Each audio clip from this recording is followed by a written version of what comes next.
All right, everyone, welcome to the Tom Gauld Spotlight Panel at CXC 2022. Yay! Cartoon Crossroads Columbus acknowledges that the ancient ancestors of the eastern woodland tribes, now referred to as the Adena and Hopewell cultures, inhabited the land we know as Ohio. Their descendants, including the living nations of the Shawnee, Miami, Wyandot, Delaware, and Seneca Cayuga, we honor and respect the diverse Indigenous peoples connected to this place where we gather. We'd also like to thank our sponsors, including the Greater Columbus Arts Council, the Ohio Arts Council, White Castle, and UBS. So I'd like to introduce Tom today, master of the modern comic strip and Eisner Award-winning cartoonist. He has captivated both the literary and scientific world with his comics. Tom is not only renowned for his work with The Guardian and New Scientist magazine, but also for his children's books, comic books and collections, and his New Yorker covers. Mixing old and new ideas, the distant past with the distant future, Tom's works are always genre-bending, whimsical, and charming. Please help me welcome Tom Gauld. My name is Irene Velentzas. I'll be one of the moderators today. I'm a comics journalist, a comics scholar, and a comics editor. And when I'm lucky, I also am a comics curator. And to my right is the esteemed cartoonist, the incomparable Jeff Smith, also one of the founders of CXC. But I'm here today just as a fanboy. So he'll be asking questions alongside me today. But first, Tom is going to start us off with a reading from his new book, Revenge of the Librarians, and then we'll have some conversation and we'll turn it over to you for some questions. Go ahead, Tom. Thank you. That's a lovely introduction from you both. I'm going to read a few cartoons from the book and show the images. This first one's called Mathematical Problems for Novelists. Susie has written 12 chapters of a novel. Her editor asks her to cut 3 chapters and revise 8 chapters. How many glasses of wine does Susie drink that night? Every day, Paul spends 3 hours procrastinating, 2 hours worrying, and 1 hour napping. How long until the publisher asks Paul to repay his advance? Anne writes a new novel every 6 months. 3/4 of Anne's novels are bestsellers, and 2/3 win prizes. How much do you hate Anne? So this is a little cover from the review, which is the part of The Guardian that I make these cartoons for, and that was a cover I did for them about time travel literature. Mm-hmm. And this is the page this is how they appear on the page in the newspaper at the bottom, usually under an interview with a famous author. This was Neil Gaiman's week, but it can be all sorts of people. And the big thing for me with these cartoons is coming up with the ideas. So my sketchbooks are how I do that, and I always carry around a little red notebook in the pocket of my jacket and a bigger sketchbook in my rucksack. And doodling is my process for coming up with these ideas. So I just fill pages and pages with thoughts, ideas, notes, diagrams, and hopefully out of this grows the cartoons. I have a big pile of them all next to my desk, so when I'm stuck, I can look through old ones. I sort of think of them as compost that the cartoons can grow out of. So even if I lay down a day of sketches which doesn't turn into anything immediately, it's there for another day. So now I'm going to read the cartoon that gives the book its title. The Librarians. We thought the government had beaten them, but they'd only chased them underground. Then one day the librarians came back. With superior organizational skills, they quickly seized power. Opponents were mercilessly shushed. Every building was converted into a library. Every wall into bookshelves, every person into a library card holder. A whole world organized on the Dewey Decimal Classification System. We never should have messed with the librarians. Shh! This one's called Some Useful New Words for Readers. Bookendschmerz. Encroaching melancholy as you approach the end of a good book. Leichtel Bucheifersucht. Envying someone enjoying a light, fun book while you struggle through a long, worthy one. Stapelschuldgefühl. Guilt felt upon buying new books when you have a pile of unread ones at home. Buchverlusterleichterung. Relief upon finding that you have lost your copy of a book that you weren't really enjoying. And this sketchbook page is in to remind me to thank my German friend Frank, who helped me make these words. They're made up, but he made them grammatically possible. This one's called Tragic Deaths in the Badly Written Novel. Choked on a piece of terrible dialogue. Lost forever down a colossal plot hole. Drowned in a sea of unnecessary details. Died from a fall in a bungled cliffhanger. Crushed by an enormous chunk of exposition. This was one that I did in lockdown. Judging by the amount of time that she spends staring out the window at us, she's either a very committed ornithologist or a very unfocused writer. And that's a little sketchbook page where I was working out how to draw birds in a satisfying way. This one's called Advice on Caring for Your Books that also works for parenting. Protect from strong sunlight, smoke, dust, and mildew.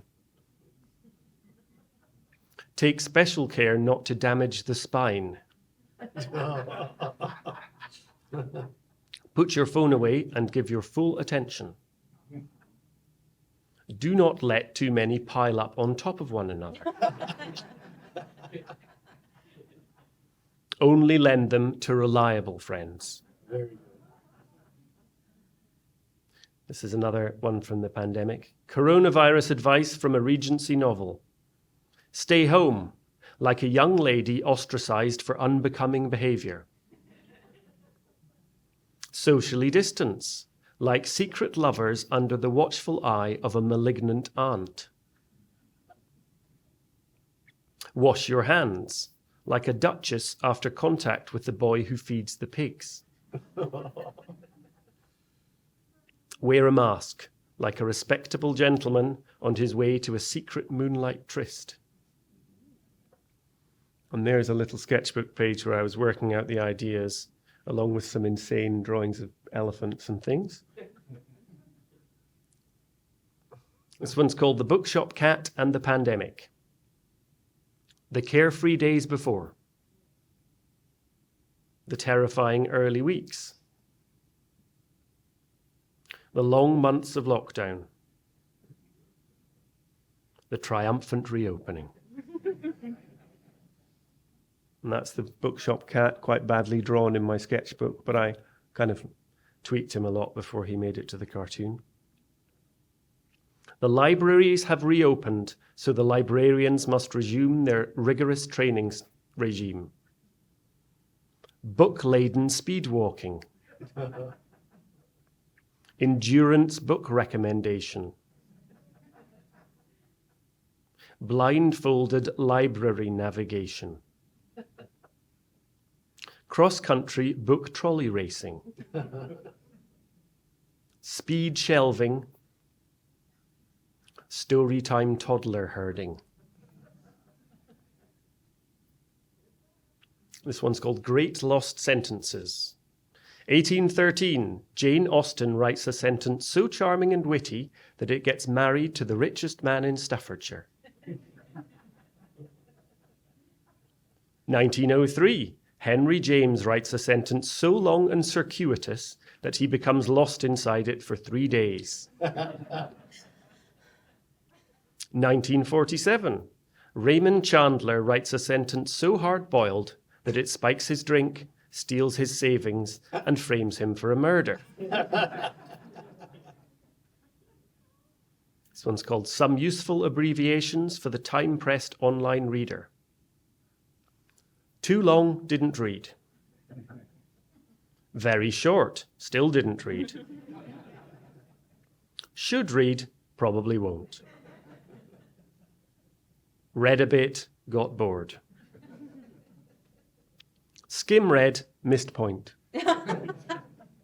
Read headline, posted angry comment.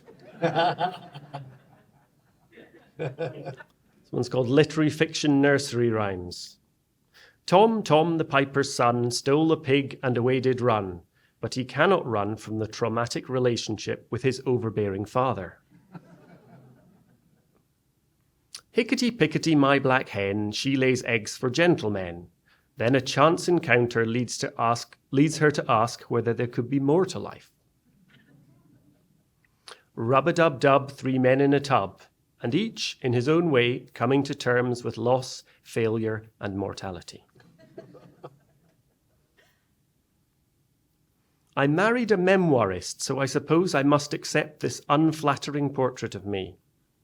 But your description of Marlon as a bad dog is untrue, unkind, and unforgivable. I like to leave sad Marlon up there for a moment. So this is the last one, and it's based on real events. Bedtime reading routine. 1. Get into bed. 2. Take book from bedside table. 3. Open book at marked page and place in lap. 4. Pick up phone and scroll through social media for 45 minutes. 5. Replace book, bookmark in book, and go to sleep. Yes. So there we are. Thank you very much. Thank you, Wait, Tom. leave that up a second. I'm gonna... Oh, did it go off? Sorry, I didn't mean it to go off. Ah, sorry. Will it come back on? It probably needs to be logged in again. Okay, Oh, sorry no. about that. Okay. I really wanted to look at some of those crazy test pages. So they're like, Ah, so there well, was stuff going on in the corners. Like, what in the world were you thinking there? And he apparently had a protractor involved. I don't know, in a couple of them. yes. Well, those pages are very much just freestyling, and I sort of have the idea there's no such thing as a bad idea or an idea that's too small or too weird to put in a sketchbook. And they are like a place to experiment. And I don't show that many of those pages because I don't want them to become the art. They are the kind of process. Okay. Absolutely. I like them though. Thank you. Thanks. Moving from the sketchbook to the design of this beautiful book, for those of you who have not picked this up, I squeed when I saw that there was an analog kind of library card in here with the card. I just fell in love with it all the more. So Tom, I wanted to ask you about how involved you might be in the design process of physical book, and or what it's like working with a talented designer when you collect your books, how it augments your comment. Well, I love books. I love reading them, but I also just love the object, and I love nice books. And with comic books especially, the design of the book is more tied to the content perhaps than with literature. And I sort of see designing the book as this lovely treat I get at the end when I've done all the hard work of making the book. And I want the book to start sort of telling the story of what's inside to the audience before they've even picked it up. So it's really important for me, the design of the book. And that's what's wonderful about working with Drawn and Quarterly, my publishers, because the reason I wrote to them in the first place to ask to be published by them was because I loved their books and their book design and their authors. And it's been wonderful over the years that they've let me pitch the idea of the book design, and they've always suggested something which has improved it. So the thing you were talking about, the library card inside, was their idea rather than mine. So I work with Tracy at Drawn and Quarterly, and she makes sure everything happens beautifully and comes up with wonderful suggestions. And it's really enjoyable. And I'm just a nerd for making things like repeat patterns for end papers and just having fun with all those things. You ruined my book, you replace it, Jeff. I'm telling you right now. I just want to see who was checking it out. Oh, okay. Oh, Me, Oh, it doesn't apparently. say, it doesn't No, say. it's just some dates on there. But it is this book. It's actually a library Yeah, card for this book. I made that. That was like one of the nerdy little things I get to do when I've done the hard work of And writing a so book. it's also a really good bookmark. But Yes. Oh, okay, there you go. That was what I thought, because I thought at first, is that too gimmicky? And then I thought, well, if it functions as a bookmark, then it makes sense to have it in there. You mentioned your end papers, which I love, and I don't have it with me here, but your little wooden robot in the Log Princess has such wonderful end papers in it that I was wondering if you were planning to, or if you would please, make an I Spy type book with your art design, because it would just be magnificent. Yeah, I like books like that, and yeah, maybe I will at some point. That I enjoyed doing those end papers, and because it's a kid's book, and I remember what it was like as a kid when I'd read a book once, but then because I was into the pictures, I'd look at them again and again. So I wanted my kids' book to have not exactly an I Spy thing, but lots going on in there. It's a little more, the pages are a bit more big and complex than my comics. Because I remember that pleasure of hunting out little extra things in the corners of pages. So when I was doing that book, I was thinking of what I'd enjoy myself drawing now, what I'd have enjoyed when I was a kid, and what I could see my daughters enjoyed. So it was that triangle of things I was thinking about. Does having your own children influence like the way you tell stories or the way you like to format stories, like going into children's books? Yes, I think there are obvious examples of brilliant kids' book writers who didn't have children, like Maurice Sendak. But for me, the kind of 5-6 years when I was reading bedtime stories almost every night, sometimes lots of them, was like a real thinking boot camp of what a children's book should be and how it's different from a comic.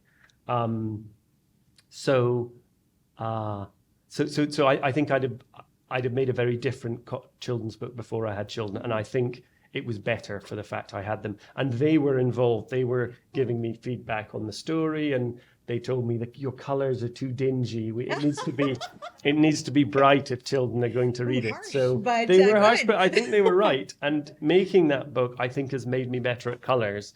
And I think this book is a little more colourful than the previous ones because I'm a bit more confident after they're telling me off. Are there different considerations? And Jeff, you yourself as well have done children's books like Smiley's Dream Book, and you all do long form comics as well as shorter comics. Are there different considerations when approaching the format that you take creatively when creating a children's book story versus a comic versus a single cover? What is your process there? Well, for me, with the kids' book, the thing I realized was a comic happens in your mind. You look at the words and pictures and placing, and it comes together as a story in your mind. But the sort of picture book I wrote, I wanted it to be a bedtime story for small children. And that is, I realized, is a script for a performance by an adult, possibly a tired adult who's not a great actor, to read out loud to a child who's looking at the pictures but not reading the words. So there's a sort of little performance space you have to write for. So it was important for me that the words sounded good in the mouth, and I read it lots of times. I for that never reason. even thought of that at all. Okay, But different that's approach. because you actually read I don't have kids, Right, so I didn't really care about the person reading it out loud. right. I'm kidding. But I something said earlier about you try to think about what you liked when you were a kid, what you like now, and then you think about the kid. That's the same way I'd write my adult books too. I think is that what you do with adult books? What do you mean, thinking about what I liked as a kid? Or Yeah. just, to an extent, I mean, there's definitely things which end up in Books you like, all your things are like literary kind of. There's literary, but I think the fact that I was a nerdy kid who liked sci-fi and fantasy means there's a lot more genre stuff in my cartoons than there is in The Guardian in general, partly because they're just more fun to draw. Well, where were the cartoons from in the book called "You're All Just Jealous of My Jetpack"? Those were also from The Guardian. Guardian? Yes. And they generally were like that. The genre people were, talking back to the snobs. Yes, I think, the section of The Guardian I'm in, the review, is the literature section, and they do, it is mainly literary fiction, but they're not actually snobs about genre stuff anymore. I think they probably were 20 years ago. But I still like to tease the people on top of the pile as it's seen in literary fiction. Yeah. And yeah, I like to I guess I'm teasing them like a friend does, in a way with some kind of, hopefully, some love and warmth in it. Well, you mentioned how genre influenced your work is, and in many instances you have such a small space, one strip, so you have to both set up a genre that's recognizable, but you also undercut the genre itself in the strip. So I'm wondering, in a small space like that, how do you both make the reader understand the genre instantly, but also play it for the joke? No pressure. No, it's a lot of my work plays off the audience's knowledge of things, and the trick is figuring out what you can play off. So I don't really want the cartoons to ever feel that if somebody hasn't studied literature at college, or for the science cartoon science, that they won't get the joke. So I try not to play off the specific details of, say, Samuel Beckett or Moby Dick or something, but I play off the generally understood cultural version. So even if you haven't read Moby Dick, it's a long book about a whale. So I'll play off that part, and I might have some little sort of Easter eggs for somebody who has read the book or knows a bit more. But it's that judgment of how much knowledge you can take for granted on the audience side is a tricky one, and I don't always get it right. But my aim is that if you don't know, even if you don't know the thing, you'll have some idea, and hopefully the joke can work off that. Yeah, that's something that amazes me in your work, actually. So your literary comics, I'm a huge literary nerd. So when you have a Jane Austen comment or a Waiting for Godot on Zoom, I die a little on the inside with happiness. It's so Waiting for Godot on Zoom. I didn't see that one. It's so good. That's good. But you also do things on hypothetical particles, and I have no idea about that, but I still laugh. I still get it. But it's what he said. He doesn't talk about the actual theory of particles. Yeah. He just talks about kind of like it's kind of you're kind of scared of that concept, and he talks about that. And I actually think that's kind of what you were saying, at least how I understood it. Yeah, I actually think absolutely. that's what I like about the comics. That's the twist. That you approach it with, this is what people think about that, including the jetpack joke. Actually, is that what? Yes. And with the science cartoons, when I got that job, I was a little bit terrified. I used to work for New Scientist magazine, making illustrations for them. And one day I self-published a little zine, and I just sent it to the art director because I liked him.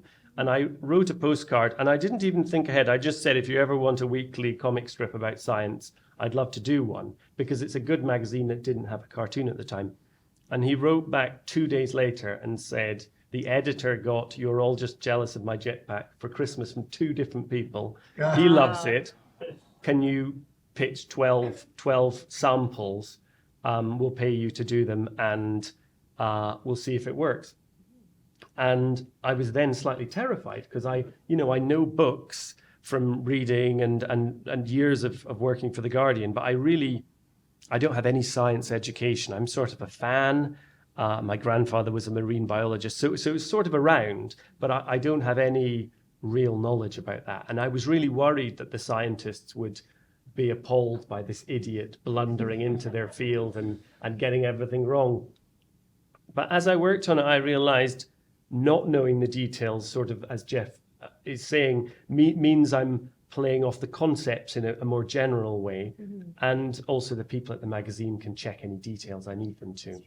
And I've sort of realized scientists and artists and writers aren't actually that different from each other. You're all probably a little too involved. Your self-esteem's a little too involved in your work.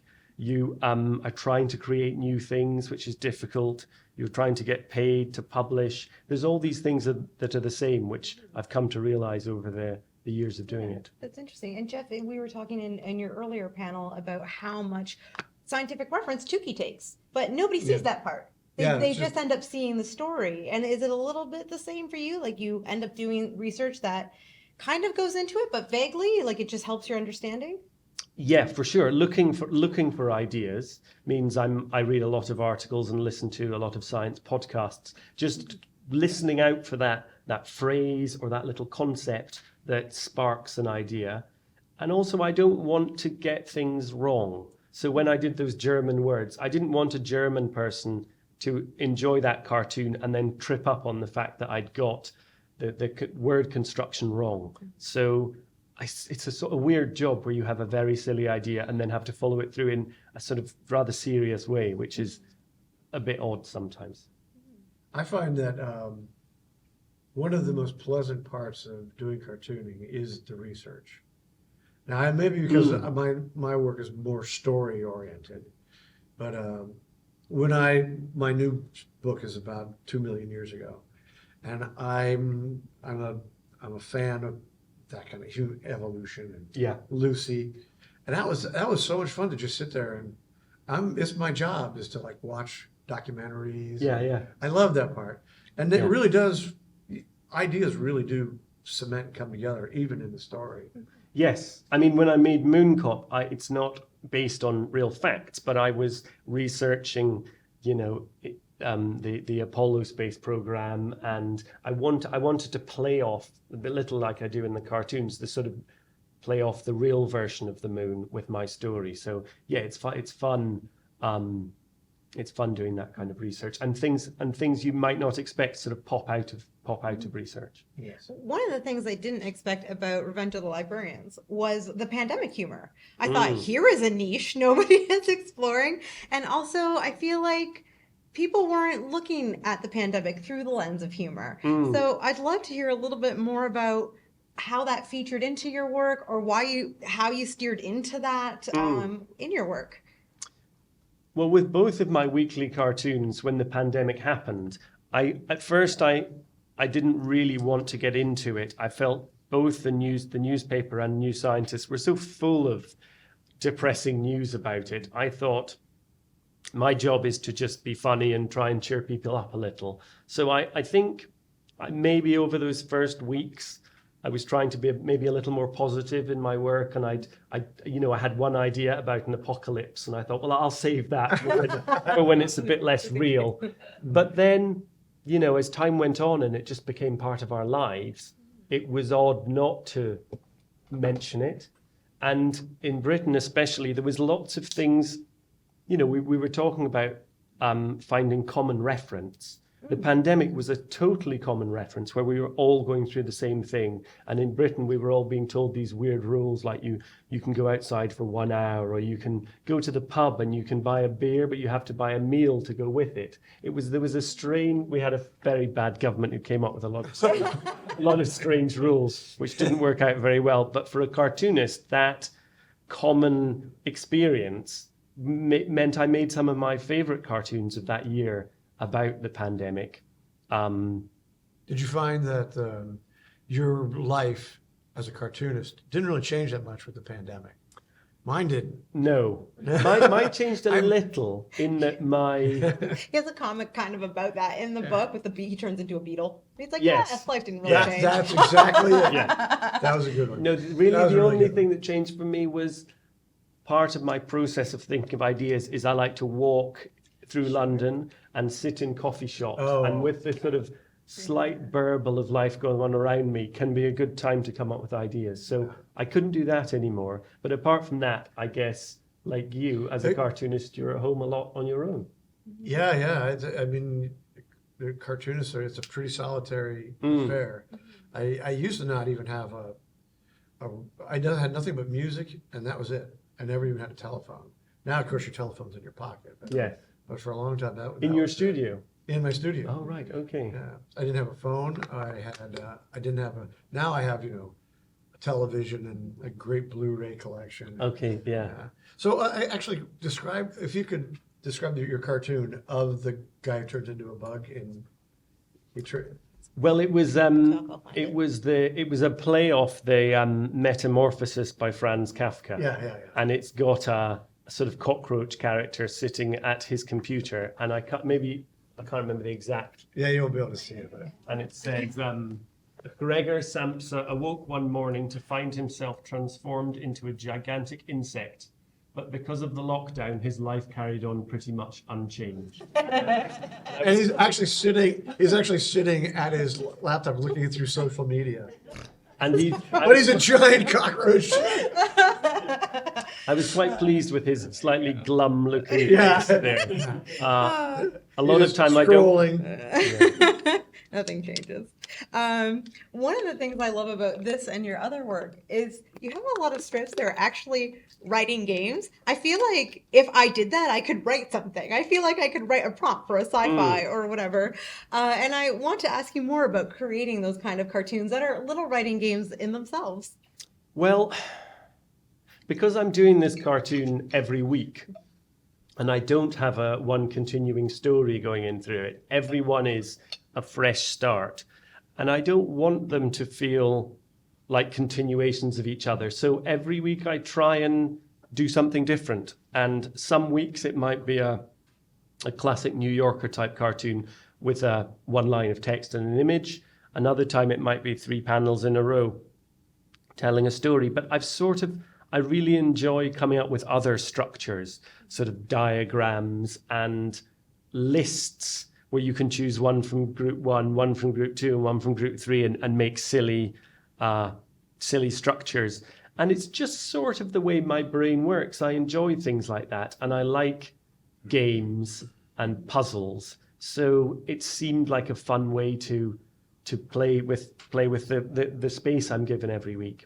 And also, I guess those things slightly bounce off the idea of literature as a serious undertaking. And I like to do playful, silly stuff. I did when Wolf Hall came out and everybody was loving this serious historical fiction, I did the Wolf Hall Book of Fun with kind of join the dots and things, which is just sort of thinking, well, what's the opposite of this book, which is everyone taken very seriously, is to flip that on its head and think, what's the worst silly spin-off she could do? So I was going to say the Game of Thrones with every color is black, like the color it in, Jon Snow is very like that. Did you do like a coloring book of Game of Thrones? It's like color 1, 2, 3, 4, 5, 6 color by black. numbers, but It's they're all all black. black. It's so good.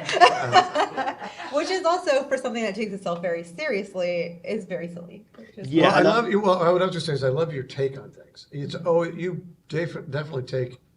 You just flip stuff on its head. The very first book of yours I read was Goliath. Right. Yeah. And it's David and Goliath, and we all know what that story is. But in his version, Goliath is just this really big guy who everybody else makes him go out and do the fighting, but he doesn't really want to. And it's like it could have been. It could have been what it was. It just you flip things around all the time in all your things. In fact, I've never seen Moon Cop. I can't wait to see that because, first of all, it's a really silly name.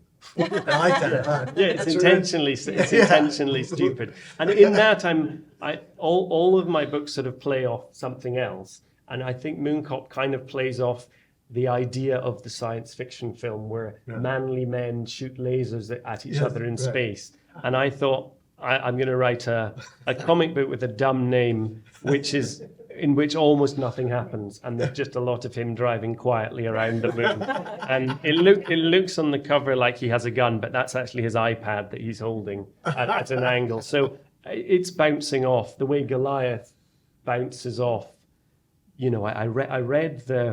I did a comic for Sammy Harkham's amazing anthology Kramer's Ergot 7, which was a huge book, big as a Sunday newspaper. And I did a Bible story about Noah for that. And I enjoyed that, playing off a Bible story. Well, so I'd like to read that. I was happy with that. And I thought, well, I'll do that again. And I thought, well, David and Goliath would be fun because drawing a giant, that's kind of cool. And then I read the Goliath story and realized he's not really in it as anything other than a symbol of evilness. Right. He has one line he speaks, and it spends more time detailing how much his armor weighs than any idea of him existing as a person. So there was like this lovely big empty space that I could fit my own narrative, which doesn't contradict the Bible narrative at all. It just weaves in between it. And that was fun. And was like one of my cartoons where I'm bouncing off something. Yeah, it's very good. Oh, thank you. Yeah, my favorite. One of the things before we open it up to some group questions is you also created this game. It's called Endless Journey. It plays off of, if I say this correctly, Maiorama cards. Did I say that right? I say Myriorama, but lots of people I say think that's different correct. things. Yes, where you can put any of these cards side by side, and essentially there's 4 million ways or something that these cards can make a story. Would you tell us a little bit more about both artistically how this came about and creating it?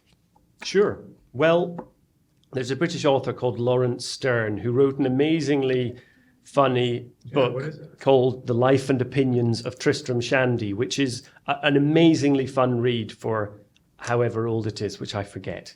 And he has a house which is now a museum in Yorkshire. And the curator of the museum became a friend of mine and came to me with this suggestion, Oh no, watch out. which was a Myriorama based around Lawrence Stern's life. And a Myriorama was a Victorian thing and it was a done thing. It's also called an endless landscape. And I guess in the days before television or radio, people in the evening would take out the cards and lay them and tell a story. And whatever order you put these pictures in, they always make a cohesive landscape. So, but it's up to me to make up the story. Yes. All right. But all the elements in it are from Lawrence Stern's stories or his life. And often people come to me with suggestions for what I should do. And they're not usually things I want to do. But this one, I thought this is perfect and fun. And it's surprisingly easy to make it work. You just need to line up the horizon yeah. and the water edge. And so it was like, I love constraints in work. I love the fact I have to work small in The Guardian. I liked with this that nothing can really go over the side of the panel.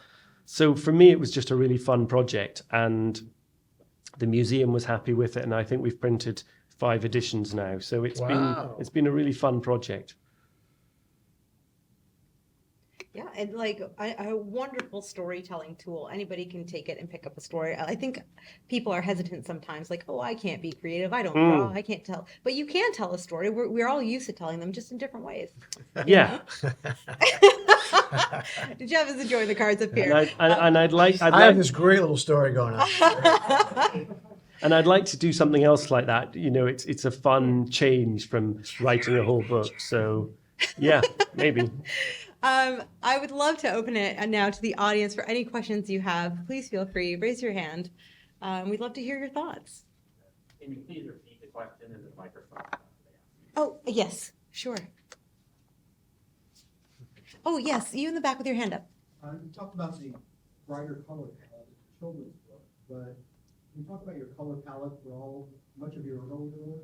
What your influences or? So the question is about color palettes in your earlier books and perhaps your influences. Well, the main influence is that I'm quite badly colorblind. I have red-green color blindness, so I can get browns and greens mixed up and blues and purples and skin tones and lime greens. So I've never been very good with color or never been very confident with color. And it's maybe one of the reasons I didn't go into painting was maybe I could have been a very experimental painter who does interesting color choices, but it made me unconfident about that. So all my early work was black and white.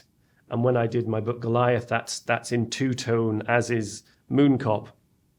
But for The Guardian, somebody's paying, the newspaper is paying to print it in color, so they wanted color.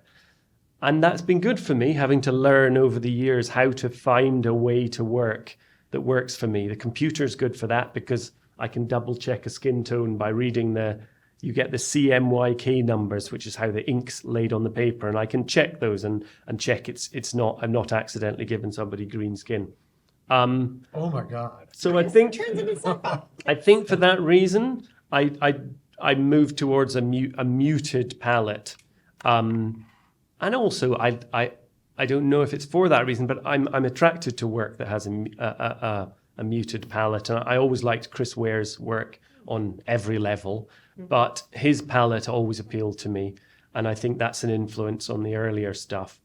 And still, even now, I think I'm drawn to. I'll quite often color one of the cartoons quite brightly on Photoshop, and then just turn down the saturation until it's a little bit grayer than that. And for me, I just feel that works with the work. Sometimes there's a reason to use very bright colors, but most of the time, I like simplicity. And in the graphic novel, I can't imagine doing a full graphic novel in color. I think that would be too tricky. So that's why I've gone for these quite restrained color. I mean, do you do you? I don't do my own color. I'm Okay. I'm actually good at knowing what I'd like to see, but I'm not very good at coloring. I had a guy worked with me for years named Steve Hamaker who did Bone and Razzle, Right. and he did a beautiful job. Yeah, I was looking at Razzle today. That's why it occurred to me was he did your color. And I thought, well, maybe He did the maybe color, that's the and answer. then but I didn't want him to do it the same as Bone. And he just kept trying to come up with he came up with this new palette it's a noir book. It was so hard boiled it rocked me. But yeah, it was real smoky, and he came up with something really good. So I have the ability to go, okay, this is great, but I don't have the ability to lay it down. So that's why all my stuff's in black and white. Yeah. Originally. Yes. I was gonna say the Jon Snow paint by number makes so much more sense now. Yes, I just want yes. color all the time. Yeah, absolutely. I would love to throw it out to the audience again for another question.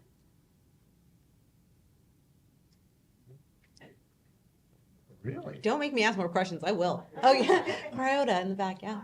I came in a little late, so I may have missed something you said already, but I'm actually curious, you were talking a little bit about some of your influences, and I'm wondering if you could, like, let us know if you have any, like, really mindful influences in terms of comics. So the question is about Tom's influences, both in terms of comics and in terms of humor. Well, the biggest influence in terms of importance for me is Edward Gorey's work. Oh, yeah. I was sort of floundering around at college trying to figure out how to be an illustrator and how to tell stories.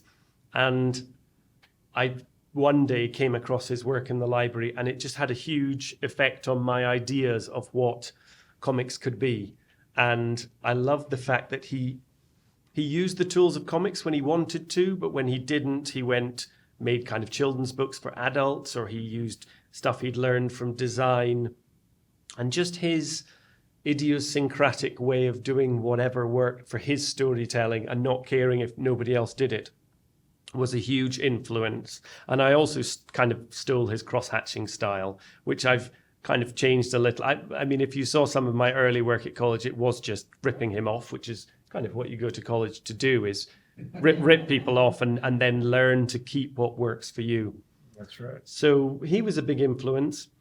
And I think the other influence especially when I'm talking about the short comics, is Gary Larson's Far Side cartoons, which I grew up in Aberdeen, or near Aberdeen, in the countryside, in the middle of nowhere.